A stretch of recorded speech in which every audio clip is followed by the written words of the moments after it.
Well, hello, everybody. Thank you to Chitra for the introduction. It should be noted that today is Equal Pay Day, which means a woman has to work about this far into 2016 just to earn what a man earned in 2015. And what better place to commemorate this day than here at this house, where some of our country's most important history took place and where this history needs to inform the work that remains to be done. I want to thank some of the leaders who've worked to keep this House standing. We've got members of Congress like Senator Barbara Mikulski, who's fought to preserve this site for years and has been the longest-serving woman in the United States Senate. We are so proud of her.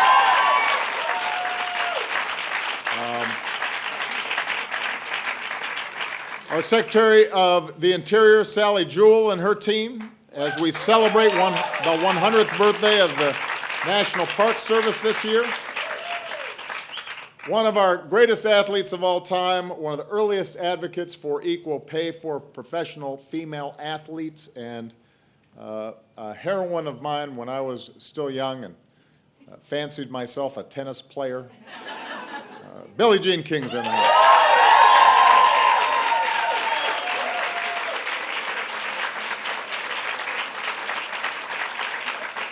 And the National Women's Party Board of Directors, Paige Harrington, the Executive Director of the House and the Museum.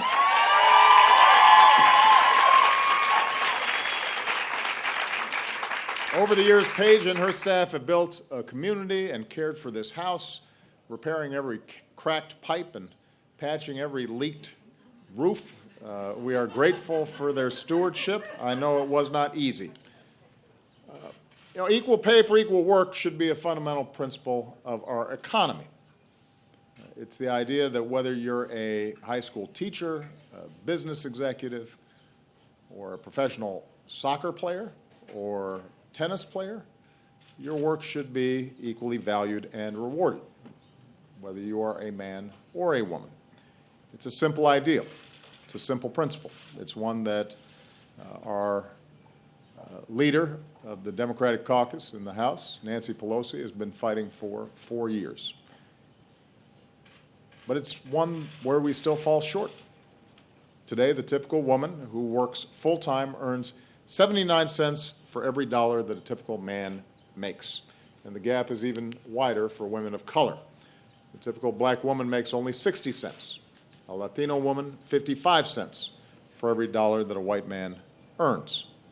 Now, if we truly value fairness, then America should be a level playing field where everyone who works hard gets a chance to succeed.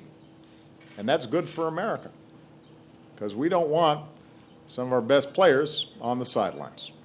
And that's why the first bill that I signed as president was the Lilly Ledbetter Fair Pay Act. Earlier this year, on the anniversary of that day, the Equal Employment Opportunity Commission and the Department of Labor acted to begin collecting annual data on pay by gender, race, and ethnicity. And this action will strengthen the enforcement of equal pay laws that are already on the books and help employers address pay gaps on their own. And to build on these efforts, Congress needs to pass the Paycheck Fairness Act to put sensible rules in place and make sure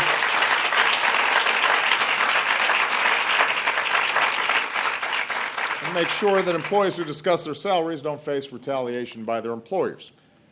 But I'm not here just to say we should close the wage gap. I'm here to say we will close the wage gap. And if you don't believe me, then if you don't believe that we're going to close that wage gap, you need to come visit this house. Because this house has a story to tell. This is the story of the National Women's Party, whose members fought to have their voices heard. These women first organized in 1912 with little money, but big hopes for equality for women all around the world. And they wanted an equal say over their children, over their property, their earnings, their inheritance, equal rights to their citizenship, and a say in their government, equal opportunities in schools and universities, workplaces, public service, and yes, equal pay for equal work. And they understood that the power of their voice in our democracy was the first step in achieving these broader goals. Their leader, Alice Paul, was a brilliant community organizer and political strategist, and she recruited women and men from across the country to join their cause. And they began picketing 7 days a week in front of the White House to demand their right to vote. They were mocked, they were derided, they were arrested, they were beaten, there were forced feedings during hunger strikes. And through all this, women, young and old, kept marching for suffrage, kept protesting for suffrage. And in 1920, they won that right. We ratified the 19th Amendment, but the suffragists didn't stop there. They moved into this historic house and they continued their work. From these rooms, steps away from the Capitol, they drafted speeches and letters and legislation. They pushed Congress and fought for the passage of the Equal Rights Amendment.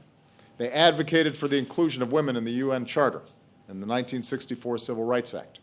They campaigned for women who were running for Congress. And this House became a hotbed of activism, a centerpiece for the struggle for equality, a monument to a fight not just for women's equality, but ultimately for equality for everybody. Because one of the things we've learned is that the effort to make sure that everybody's treated fairly is connected. And so today, I am very proud to designate it as America's newest national monument, the Belmont-Paul Women's Equality National Monument, right here in Washington, D.C.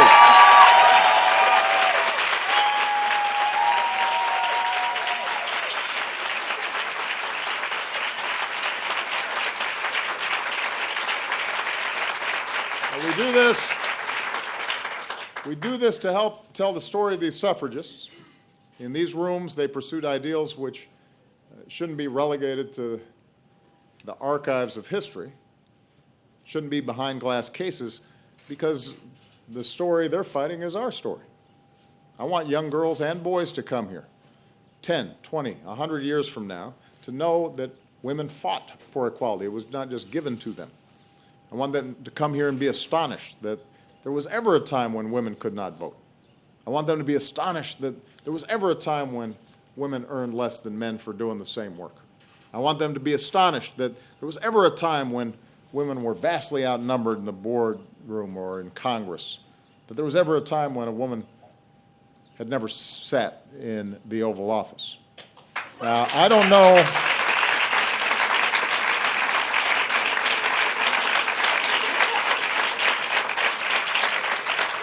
I don't know how long it'll take to get there, but I know we're getting closer to that day because of the work of generations of active, committed citizens.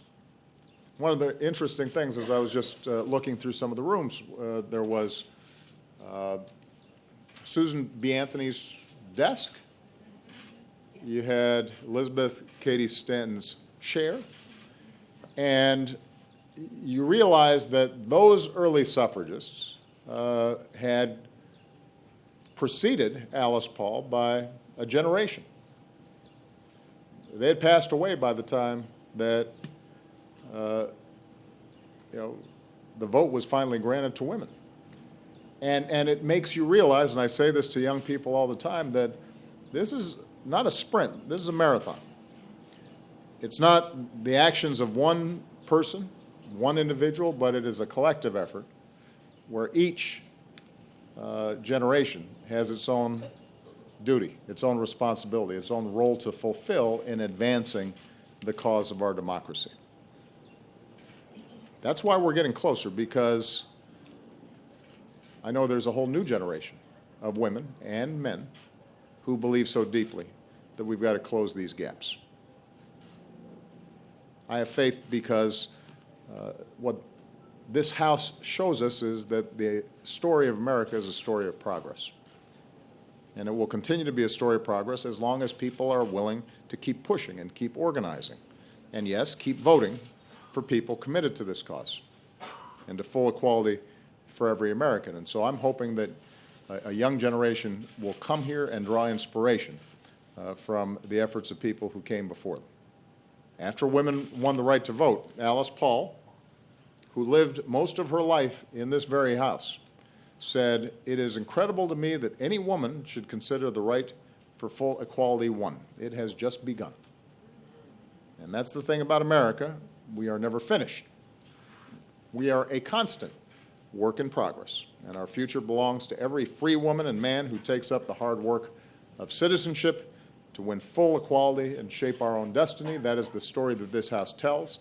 It is now a national monument that young people will be inspired by for years to come. It would not have happened without the extraordinary efforts of many of the people in this room, not only their active support of this House and preserving it, but also the outstanding example that they are setting, that you are setting. I'm very proud of you. Congratulations. Thank you very much, everybody.